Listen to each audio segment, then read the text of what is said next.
Vamos a compartir aquí en pantalla. Entonces, clase de resonancia magnética funcional, lo que vamos a ver ahora.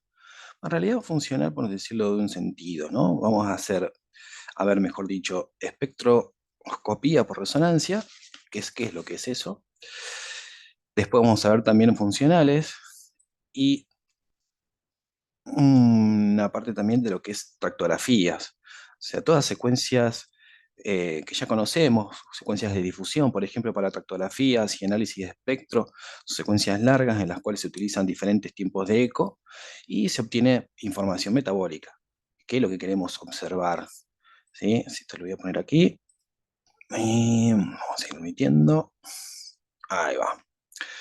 Bueno, entonces, le pongo esta imagen representativa para que vean lo que serían, lo que son, o sea, lo que es el mapeado de las fibras del cerebro, o sea, cómo las fibras se conectan en sí y cómo se puede también obtener una imagen de esto. Hay un trabajo que es bastante interesante, que trata justamente de estas cosas, de cómo se intenta mapear todo el cerebro, ¿sí? Las conexiones del cerebro en sí. Algo extremadamente complicado, y así, imagínense la cantidad que puede llegar a haber de conexiones, ¿no? De lo intrincado que es el cerebro. Y bueno, y se lo intenta mapear. Eh, Hay un nivel muy chiquito, ¿no? Para poder ver todas esas conexiones. Y una de las fundamentales herramientas que hay es la resonancia, como para poder ver algo así. Todas las fibras, por ejemplo, acá tenemos un cuerpo calloso, ¿no? Como las fibras se conectan entre sí y demás. Así que vamos para esa parte hoy. Primero, vamos a empezar por espectro. Espectroscopía por resonancia magnética. Esta técnica lo que va a intentar hacer, o mejor dicho, lo que hace, no que intenta, es obtener información de los metabolitos que están presentes dentro de los tejidos. Ahora, ¿cómo hace esto la resonancia magnética? O sea, ¿cómo de alguna forma se puede obtener este tipo de señales? ¿Mm? Vamos a suponer que cada una de las moléculas que integran el cuerpo, o sea, los tejidos vivos, de alguna forma se las puede clasificar o se las puede codificar para ponerlas en una imagen, pero a su vez también se las puede codificar para obtener un espectro de esto y poder visualizar qué contenidos moleculares se encuentran dentro de un tejido. Ahora bien, ¿de dónde viene esto para poder obtener un espectro de moléculas que están presentes en tejidos? Em, ¿Qué sería cómo decirlo, su forma clínica o su interés clínico? Es porque cuando están presentes en el cuerpo, estos indican que está pasando algo a nivel fisiológico. Este algo puede ser destrucción de células, por ejemplo. Esto va a aumentar de alguna forma algunos metabolitos en el cuerpo. Entonces, lo que se intenta hacer es detectarlos. Cuando hay lesiones, por ejemplo, que no se las puede tipificar, o lesiones de bajo grado, por ejemplo, tumores de bajo grado en el encéfalo, ¿sí? Se intenta hacer eh, espectroscopía a la lesión para poder justamente eh, identificar qué es lo que sucede. O sea, ¿por qué qué está pasando a nivel fisiológico en las células? ¿Mm? Y se intentó obtener esto. Ahora, ¿cómo lo hace el equipo? ¿De qué forma lo podemos hacer? Eh, Podemos pensar la espectroscopía como una relación directa a lo que sería la espectroscopía de la luz, que eso es lo que no, eso vamos a verlo desde ese lado, porque es por ahí un poquito más fácil de asociarlo y de entenderlo. ¿Mm? Eh, Acá como les pongo, el objetivo de la espectroscopía por resonancia es poner en evidencia metabolitos sumergidos en la señal de moléculas de agua. O sea, la mayor cantidad de señal que vamos a obtener es de agua, ¿verdad? Pero estos metabolitos están presentes en el cuerpo y se los puede discriminar. Y cada uno de estos va a tener una información y nos va a dar una información metabólica sobre lo que está pasando dentro de los tejidos. A bases anteriores, diríamos, de lo que vimos, o sea, todos los conceptos que está acá son válidos, o sea, lo que es frecuencia de resonancia, frecuencia de precesión y demás. Eso no cambia. Lo único que va a cambiar es que en vez de tener una imagen, o sea, codificar una señal, ¿sí? Para ponerla en un píxel, lo que vamos a obtener es un gráfico con picos. ¿Mm? Vamos a pasar aquí. Ahí va. A ver, esto pareciera como si fuese Pink Floyd, pero bueno, no lo es. Vamos a pensar acá la luz, y cómo la luz blanca se descompone en colores. Nosotros cuando vemos luz blanca, esa luz tiene una determinada frecuencia. Entonces, si podemos pensar como resonancia, sabemos que la frecuencia de precesión le impone el campo magnético. ¿Mm? Pero ¿qué pasa? Dentro de toda esa frecuencia de precesión que esté impuesta por el campo, va a haber un ancho de banda. Ese ancho de banda va a traer en sí un montón de señales, que es lo mismo que sucede con la luz. Cuando la luz se descompone, vemos expresados en colores las diferencias que hay en su longitud de onda. Rojo, de menor longitud de onda, recuerden el rojo rubí, ¿por qué los cuartos oscuros tienen que tener luz roja? Y algo ya medio antiguo, ¿no? Hablar de cuartos oscuros, pero todavía sigue habiendo. Porque la tiene suficiente energía como para poder velar la placa. A medida que van aumentando el color, o sea, mejor dicho, cambiando el color hacia violeta, la intensidad, o sea, la frecuencia aumenta, entonces la energía es más intensa, entonces ya ahí la placa se velaría. Em, con la espectroscopía entonces sucede exactamente lo mismo. Lo que dice la espectroscopía es que de alguna forma, analizando este espectro, se puede identificar átomos y cada átomo va a dejar su impronta dentro de ese espectro. Entonces vamos a pensar lo siguiente. A ver, por ejemplo, cuando los fuegos artificiales, ¿sí? Explota un fuego artificial y vemos que emite colores verdes, colores rojos. Esto lo hace porque hay diferentes tipos de sustancias que tienen diferentes átomos, por ejemplo, no sé, azufre, vamos a ponerle, ¿m? Que los cuales la configuración electrónica de ese azufre hace que se absorba un color determinado. Vamos a suponer el caso del amarillo. Y asimismo también, si se pasa luz blanca por sobre esos átomos donde se componen, donde hay azufre, va a dejar su impronta en el espectro de luz blanca. ¿Por qué? Porque absorbe la luz que va a depender de su configuración electrónica. Acá con los electrones de los átomos pasa exactamente lo mismo. Lo que hacen es cambiar, de alguna forma, la frecuencia de precesión. Ya sabemos por qué, porque los electrones son cargas electromagnéticas que giran alrededor del átomo, que tienen una determinada intensidad, podemos decir. La intensidad que tienen estos electrones siempre va a ser opuesta al campo magnético, entonces le va a restar lo que sería frecuencia. Pero de alguna forma cada molécula, al armarse la molécula, pensemos en una molécula grande, en la cual tenemos 10 o 15 átomos que componen esa molécula, cada uno de estos electrones lo que va a terminar haciendo es apantallar ese campo magnético y de ahí viene el cambio en la frecuencia de precesión. Entonces, ese cambio de la frecuencia de precisión de este ancho de banda, que podemos decir que es la luz blanca, viene la descomposición. Esos cambios de frecuencia, expresados en este caso en colores, lo mismo, vamos a expresarlo, pero en picos de presencia de algunas determinadas sustancias o metabolitos. Entonces, la importancia de la espectroscopía se centra en el hecho de que cada elemento difiere en la tabla periódica, tiene un espectro de luz único descrito por las frecuencias de luz que emite o absorbe. Em, Ahora bien, ¿cómo haríamos o cómo analizaríamos un espectro? ¿Y desde qué lugar nos tendríamos que poner? ¿Sí? Entonces, acá que el título dice apantallamiento electrónico, que esto hablábamos de que los electrones, su campo magnético siempre se opone al campo magnético principal, hace que disminuya la frecuencia y cada molécula en su armado, por diferentes cantidades de átomos que tiene, deja su impronta dentro de ese espectro. Entonces lo vamos a ver de alguna forma y es justamente estos picos que vemos aquí. ¿M? Picos en los cuales aparecen señales en todo el ancho de banda, ¿m? A las cuales se puede discriminar cada uno. Y cada uno de estos va a ser por diferentes moléculas, como ven aquí, armadas que generan su propio pico. ¿Sí? Pero hay algunos que tienen particularidades. Y sobre todo particularidades a la hora de analizar qué tipo de metabolitos presentes hay en una lesión, como para poder comprender qué es lo que está sucediendo a nivel fisiológico. Entonces los desplazamientos de frecuencia son pequeños en comparación a la frecuencia de resonancia magnética fundamental.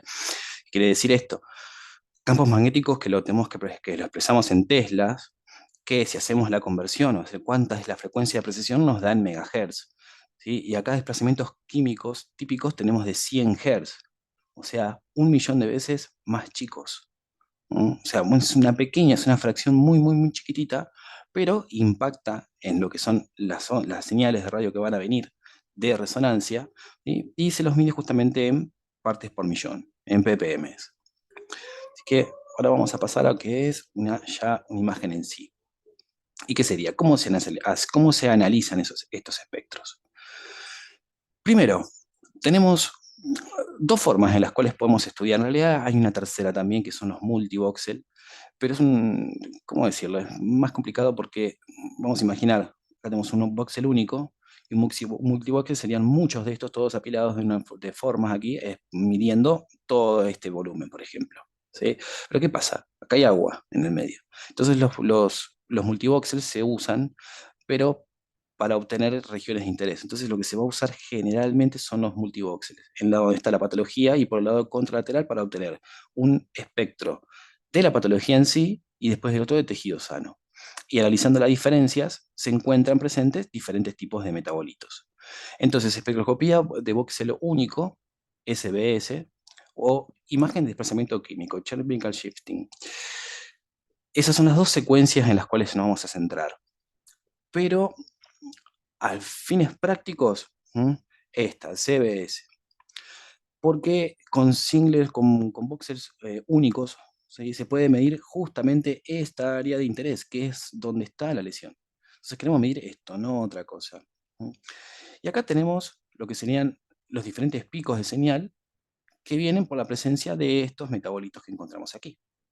Nosotros podemos en el resonador lo que se hace es elegirlos a estos metabolitos como para poder presentarlos después en los estudios. Son estudios que, a ver, no son habituales. ¿Por qué? Porque muy pocos médicos hacen este tipo de estudios. Se están capacitados en hacer espectroscopía por resonancia. ¿Qué son, por ejemplo? ML, miocitol, colina, creatina. Por ejemplo, este metabolito que es la creatina, siempre está presente, ¿eh? Siempre emite, y fíjense, el corrimiento son de 3 partes por millón sobre la frecuencia central. Y además de este corrimiento, tenemos, por ejemplo, este otro, ¿sí? El N-acetilaspartato, que es otro metabolito de interés. Cada uno de estos va a indicar algo en particular. Acá, por ejemplo, bueno, marco 3 solamente, pero hay una docena más. Eso lo van a encontrar con mejor detalle en el texto. ¿Sí? Van a encontrar ahí todos los metabolitos de interés y qué refleja la presencia o la ausencia de cada uno de estos. Entonces, la diferencia de espectro indica un comportamiento de la lesión, si hay proliferación celular o hay destrucción de la membrana celular. Estos datos le brindan al médico un grado de lesión, su característica y elegir el tratamiento adecuado. Por ejemplo, los N-acetilados, N-acetilaspartato, siempre está presente y tiene un pico muy alto. ¿Mm? Cuando ese pico que vemos aquí está por encima todavía de la presencia de lo que debería haber, es una enfermedad en particular, que acá vemos enfermedad de Canavan, ¿sí? La colina, por ejemplo, que dice acetilcolina, fosfocolina, el corrimiento 3,2 partes por millón sobre la frecuencia, y involucra la síntesis o destrucción de membrana celular. El incremento de colina probablemente refleja la proliferación celular. O sea, quiere decir eso, que si hay colina presente dentro de esta lesión que estamos estudiando en particular, nos está diciendo que algo está creciendo en forma desmedida. Entonces, esto es el principio para los estudios y los análisis de espectro en resonancia magnética. Indican lo que es la funcionalidad del tejido vivo en ese momento y qué metabolitos hay presentes. Al identificarlos esos metabolitos, se puede entender mejor de qué patologías está presente. Esto se hace también porque hay lesiones que son muy difíciles de poder punzarlas, o sea, de poder sacar una muestra, sacar una biopsia del tejido y poder analizarlo ahí como anatomía patológica. Por ejemplo, en tumores del cerebro y partes del cerebro, inclusive un caso bastante conocido que tuvimos en Consola fue que un médico tenía una lesión de bajo grado en el cerebelo, no se sabía qué era, no se podían identificar lo que es, y justamente se le hizo, ¿sí?, espectros para analizar qué es lo que estaba dentro y poder identificar el grado del tumor, de eso que le estaba creciendo ahí. Entonces, espectro, nos tenemos que quedar con esto. ¿Qué información nos brinda? Primero, presencia de metabolitos de interés por patologías, a las cuales no podemos acceder de otra forma, ya que la biopsia no es una alternativa. Después, ¿por qué se produce esto? ¿Sí? Por diferencias en lo que es la frecuencia central de precesión producto del apantallamiento electrónico. son los dos puntos que hacen. Los electrones siempre se oponen al campo magnético y generan su propia impronta. Cada molécula tiene su propia impronta y va a dejarla dentro de ese espectro. ¿Mm? Acá tenemos, por ejemplo, un caso, tejido normal, tejido sano, los dos espectros de cada uno. ¿M? Y fíjense, por ejemplo, cómo en este caso tiene aumentado totalmente la colina. Entonces quiere decir que hay proliferación celular. Si al estar aumentada la colina, haciendo uno sano y otro enfermo, siempre uno contralateral por el otro, ¿sí? Da una pista de qué lesión se trata. En este caso puede ser tumores de células gliales, ¿sí? Astrocitomas, por ejemplo, estos que hacen que aumente la cantidad de células, o puede ser igual, varios tipos de astrocitomas, neuronomas, pueden ser cualquier tipo de célula de la neuroglía. ¿Mm? Seguimos.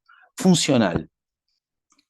La resonancia magnética funcional, algo habíamos hablado ya, esta que nos permite observar en tiempo real la actividad de las neuronas, con respecto al metabolismo en general. O sea, ¿cómo lo hace? ¿Cómo hace el equipo esto? Entonces vamos a pensar lo siguiente. Cualquier acto en lo cual nosotros estamos haciendo sobre nuestro cuerpo genera, o mejor dicho, tiene requerimientos energéticos y de oxígeno.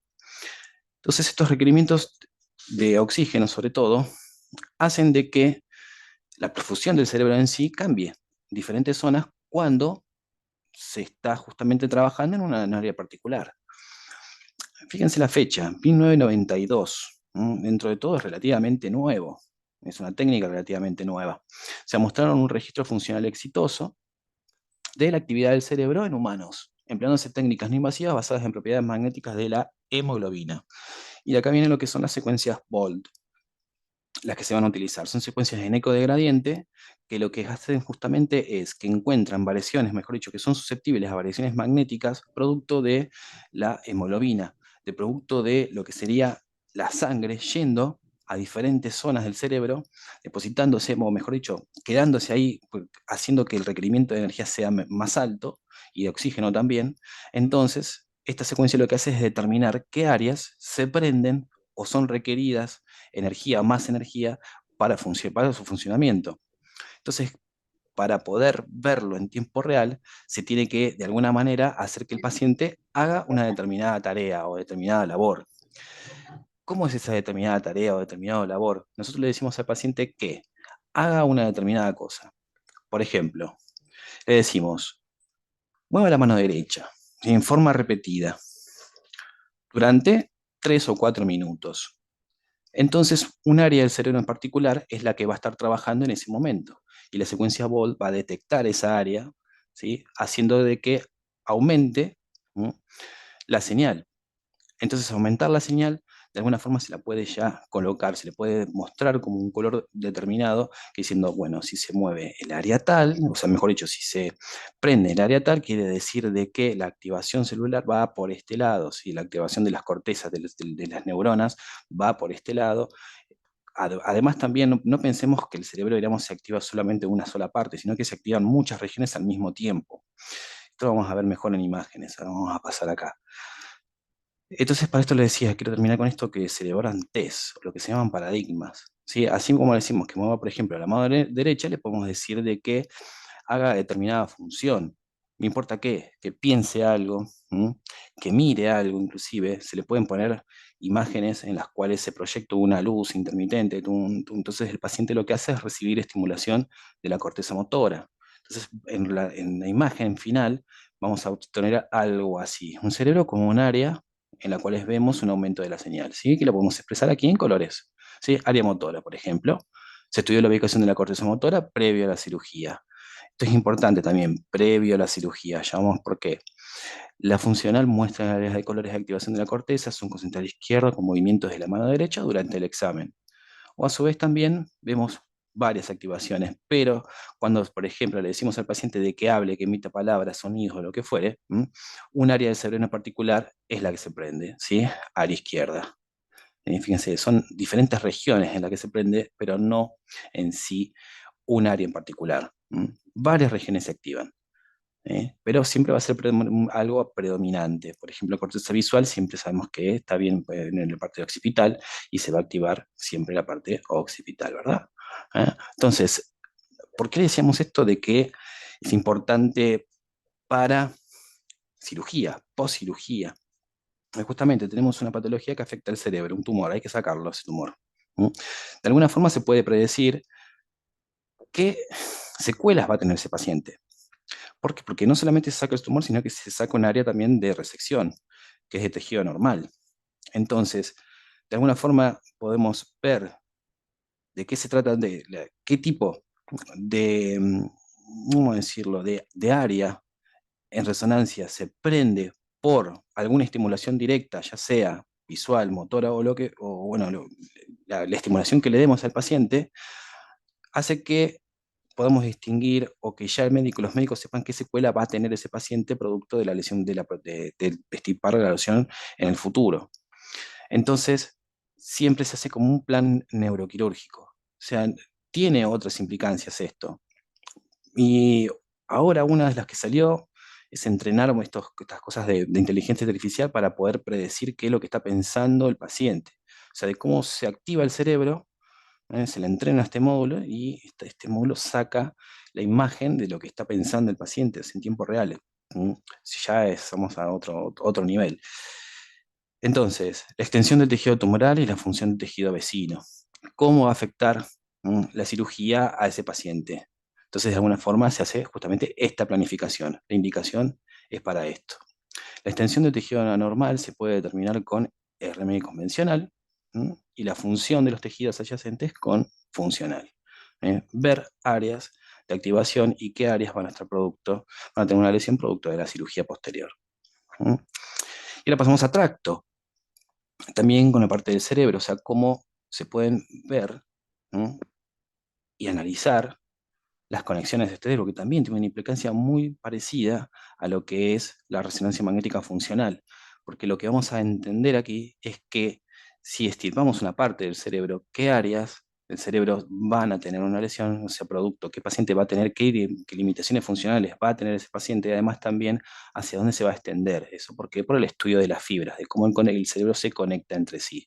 Entonces, la electrografía es una técnica no invasiva, permite la disección en vivo de fibras de sustancia blanca, estudiar las fibras de proyección, de asociación y fibras comisulares.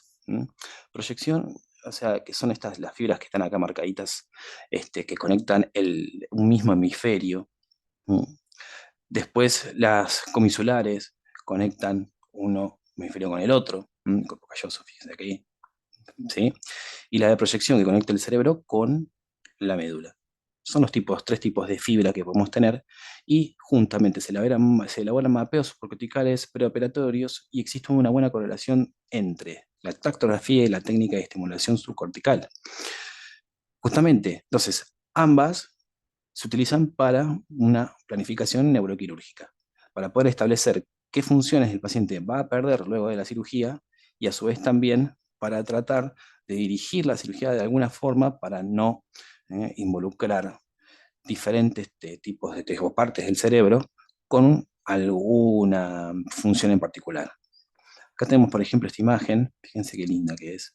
Es una base de un T2, áreas de activación, como vemos acá, y a su vez las fibras, cómo van y cómo vienen. ¿Mm? ¿Cómo hace esto el equipo? ¿Cómo hace esto la resonancia? A ver, las secuencias que se utilizan son secuencias de difusión del agua. Ya sabemos bien que el agua lo que hace es difundir sobre los tejidos, ¿bien? Pero ¿qué pasa? No siempre todos los tejidos aceptan esta difusión de agua en forma normal. ¿Mm? Las fibras de los axones o las conexiones propias tienen mucha cantidad de lo que serían lípidos. El lípido es hidrofóbico, o sea, no le gusta mezclarse. Entonces lo que hace el agua es justamente rodearlos a estas cantidades de axones que vemos aquí, por ejemplo. Entonces al rodearlos, ¿sí? Se hacen imágenes que son en difusión o DTI, que en todos los planos, en diagonales, ¿sí? Se hacen el mapeo del cerebro para después justamente medir cómo es la anisotropía de la difusión del agua. Entonces genera como un vacío. ¿Por qué? Porque acá no hay agua, hay grasa. Entonces ahí, de esta forma, se puede obtener de dónde hasta dónde se extienden los tractos nerviosos y cómo el cerebro se conecta entre sí, por usando primero la propiedad de esta, que son hidrofóbicas, las fibras, hacen que rechacen las moléculas de agua, entonces el agua no difunde, no puede pasar por ahí, y lo que hace es rodearla, por arriba, por abajo, por el costado. Entonces, de alguna forma se obtiene todo este dibujo que es justamente una interrupción de la difusión normal del agua. Entonces, secuencias que se utilizan en resonancia magnética observan la simetría de la difusión de agua en el cerebro, los haces extractos de fibra hacen que el agua se difunda simétricamente en un tensor, siendo el mayor paralelo a la dirección de las fibras. En esta asimetría se conoce como anisotropía. Justamente anisotropía, ¿por qué? Porque hay en diferentes posiciones del espacio y en diferentes velocidades también lo hace. Y entonces, de esta forma se obtienen las imágenes que estamos viendo recién. Se indica el estudio para planificación neuroquirúrgica precisa, en donde los márgenes de resección son muy reducidos y la forma de abordaje quirúrgico puede ser un criterio de mucha importancia. Entonces, tractografía y resonancia magnética funcional, lo primero es planificación neuroquirúrgica. ¿Hay otros motivos de indicación? Sí, pocos, ¿sí? Uno de ellos es también interpretar las conexiones del cerebro en pacientes que tienen alguna capacidad eh, intelectual, digamos, ¿cómo decirlo? Superior o rara. Por ejemplo, hay cerebros que no tienen cuerpo calloso, y nacen con un cuerpo, sin el cuerpo calloso, sin conexiones de un hemisferio al otro. Y resulta que estos cerebros tienen una capacidad muy particular que pueden retener cantidades enormes de información, tienen unas memorias tremendas. Entonces son cerebros particulares. ¿Por qué? Porque tienen un grado de, ¿cómo decirlo? De eficiencia estos pacientes, o sea, son pacientes particulares, tal vez no puedan ni siquiera atarse los cordones, pero se pueden memorizar 200.000 libros. O sea, tienen esa particularidad. Entonces, es también otra de las formas en las cuales se utiliza este tipo de estudios, para poder ver, ¿sí?, las conexiones, hacer mapeos cerebrales generales y demás. Pero bueno, es una técnica bastante nueva y es bastante difícil, ¿sí?, que se solicite. A la hora de que lo Pero, suceda, por ejemplo, un tracto, que le soliciten un tracto, secuencias de TI a todo el cerebrito, como habíamos dicho, y a su vez, ¿m?, la forma de poder procesar las imágenes. Eso lo van a hacer más o menos ya con práctica. ¿M? Recuerden lo otro de espectro, también si tienen que hacer algún espectro, una vez si les indican un espectro. Área normal, Ariel, ¿sí? Ariel, Y, hola, ahí escucho algo, ¿sí? sí, Ariel, Sí, sí, puede ser, Claudia. por ejemplo, con los pacientes que tienen Asperger. No, a ver, no sé particularmente si es por ese se lo pedirán, pero me imagino que sí tiene que haber también pacientes que tienen Claro, Asperger y que tienen una capacidad del cerebro extraña y lo quieren estudiar por eso. Sí, sí, sí, tranquilamente. sí, Sí. podría ser. Yo había leído sobre un paciente que se llamaba, era Pick el apellido, pero no me acuerdo el nombre. Murió hace unos años atrás, que era una Ah, especie de, les dicen savant, o sea, gente que tiene una capacidad cerebral extraordinaria. Y justamente lo que hacía este hombre era esto, era una cámara de fotos, o sea, miraba cosas tan y ya y las retenía y les quedaba en el cerebro, o sea, no se las olvidaba. O sea, retenía información, una memoria espantosa y no tenía cuerpo calloso. O sea, no, le ujú, faltaba el cuerpo calloso. ¿Sí? Pero el hombre no podía hacerse un café. ¿Sí? Lo único que podía hacer era eso, o sea, tenía esa capacidad puntual. Así que con Asperger también, imagino que sí, esos chicos con Asperger tienen capacidades diferentes. sí, ¿Sí? sí, Así sí. que podría ser también. Eh, Ujú. Les decía acá lo de los espectros, si algún día tienen que hacer algún espectro y más o menos no saben bien cuál hacer, usen siempre SBS, usen el single y recuerden, a la lesión y contralateral. Y usen los dos tiempos de eco, no usen uno solo. Por más que le lleve un poquito más de tiempo, son secuencias largas estas, ¿sí? Lo que le van a hacer más o menos 7, 8 minutos por cada una de las secuencias que van a utilizar. O sea, 7, 14, y seguimos sumando, media horita de espectro. pero siempre usen el único y uno contralateral, sano y enfermo, siempre, sano y enfermo, ambos. Em, bueno, en cuanto a funcional, ya por acá estamos. Eh, ¿Algo más que me querés preguntar alguna cosa sobre este tema? Que es livianito. Bueno, no mucho más. Perfecto. Entonces lo que vamos a hacer es lo siguiente. A ver, a leer bien después. Sí, es una buena forma. Ujú. En la parte, digamos, para completar con lectura, va a venir bien lo que es la parte de espectro. ¿Sí? Esa parte de espectro, comprender lo que es el fenómeno físico en sí, de cómo los electrones hacen lo suyo, cómo las moléculas cada una deja su impronta en, el campo, en un campo magnético en frecuencia, y después cada uno de los metabolitos de interés. Eso lo pueden, y también estando en el resonador, justamente lo que hacen es esto, es elegirlos, o sea, cuáles son los que tienen que presentar ustedes. Yo les diría que elijan siempre todos. Si todos lo que tienen ahí en fila, los clican a todos y los presentan, por más que les queden muy, muy grandes los espectros, muestren todo todas las posibilidades que tienen. ¿Eh? Bueno, ¿algo más? A ver, acá. No, bueno. Está bien, o sea, son temas ya para completar, como les decía, son temas que si bien está bueno conocerlos, que existe esto y que se hace esto, es muy difícil que un resonador se sienten a hacer espectro o funcionales. Esto no quiere decir que no se los pidan, ¿no? Y cada tanto alguna lesión les van o un cerebro le va a caer con espectro. Y bueno, sepan eso, la técnica de cómo hacer contralateral y lateral, ¿sí? O sea, lo que sería la parte del tejido sano y tejido enfermo. Y después, los que son, por ejemplo, las secuencias en difusión, estas de TI, lo único que se hace es o sea, marcar la secuencia. También son secuencias largas, pero digamos, no tienen que hacer más que eso. Después viene el postproceso de imágenes, que el postproceso de imágenes lo van haciendo ustedes con los pasos que le va indicando propiamente el software. Entonces no tiene muchas más complicaciones sobre eso. Eh, y también es raro que les caiga una solicitud de tracto. Pero les puede pasar. Y si pasa, más o menos saben qué hacer. ¿Sí? Bueno, Ariel, ¿solo se pueden hacer con equipos de alto campo? sí, sí, sí, son 1.5 para arriba. Ujú. Ok. Equipos de bajo campo no se puede. Eh, También está esa limitación, ¿verdad? O sea, siempre con equipos de alto campo. Bueno, entonces, a ver, vamos a ir ya para la otra presentación. Esto lo voy a sacar. Igual, ¿cuánto queda? Creo que no me deja sacarlos.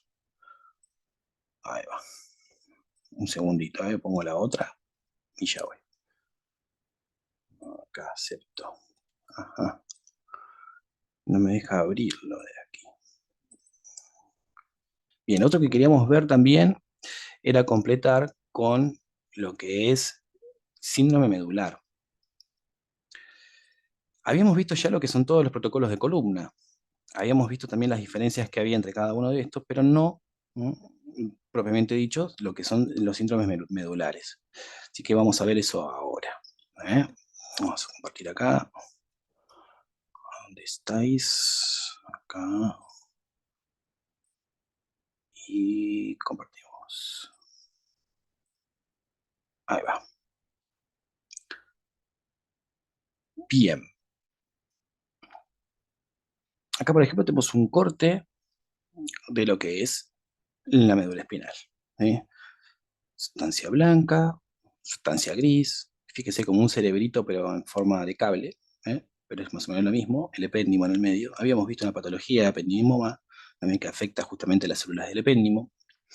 Y lo que vamos a ver son los nervios periféricos. En realidad, más que periférico, porque se puede entender que son los pares craneales, ¿sí? Los nervios espinales en sí. Y cómo afecta cada uno de estos nervios, ¿no? Qué funciones tienen, y a su vez también si hay una lesión, cómo se afecta al paciente sobre esto. ¿Sí? Bueno, más o menos acá tienen el gráfico de lo que es la cantidad de nervios que hay, los pares que hay que se van a encontrar. La cola de caballo, fíjense también delimitados lo que son los espacios, o sea, las alturas de dónde van a dónde van. Nervios encargados de comunicar a medio externo el sistema nervioso. Recuerden, tienen dos fascículos. Acá vemos también otra de las formas de los nervios, un fascículo aferente y deferente, o sea, que entran y que salen, vamos a entender así, una parte donde entran estímulos y a su vez también salen estímulos del cerebro, que esto justamente hace que se cumplan diferentes funciones. Recuerden siempre, todos los nervios están siempre envueltos con lo que son las bandas de mielina. Esta sustancia, la mielina, es lo que justamente es parte, aunque tiene mucho contenido graso, que hace que se pueda expresar, por ejemplo, en tensor de difusión, como decimos anteriormente. Entonces, muestra los haces ventrales y dorsales de los nervios espinales, y cómo se componen cada uno, ¿sí? Acá tenemos los ganglios y lo que serían después lo que son las partes de los agujeros de conjunción ya envueltos en dura madre, como vemos aquí. A ver, generalidades entonces de columna, seguimos más o menos con lo mismo. Protocolo, el mismo también, pero ¿qué pasa? A esta parte la vamos a orientar a lo que son los pacientes ya internados. O sea, no vamos a hablar mucho de pacientes que van a venir, ¿sí?, desde su casa, bañaditos, lindos, así para hacerse una resonancia. Vamos a hablar ya de pacientes internados. ¿Por qué? Porque estamos viendo lo que son síndromes medulares, que la mayoría se producen por traumatismos. La inmensa mayoría. Hay otros que no. Otros síndromes medulares no se producen por traumatismo, pero sí se producen por enfermedades ya crónicas, por ejemplo, el cáncer. El cáncer lo que hace a veces es, cuando impacta sobre todo en los huesos, mucho en columna, el hueso, hay dos formas, recuerden, ¿no? El estoblástico por un lado, que hace que crezca hueso, se pone más denso y a su vez también tiende a fracturarse. Y después lo otro plástico, que hace que se elimine hueso.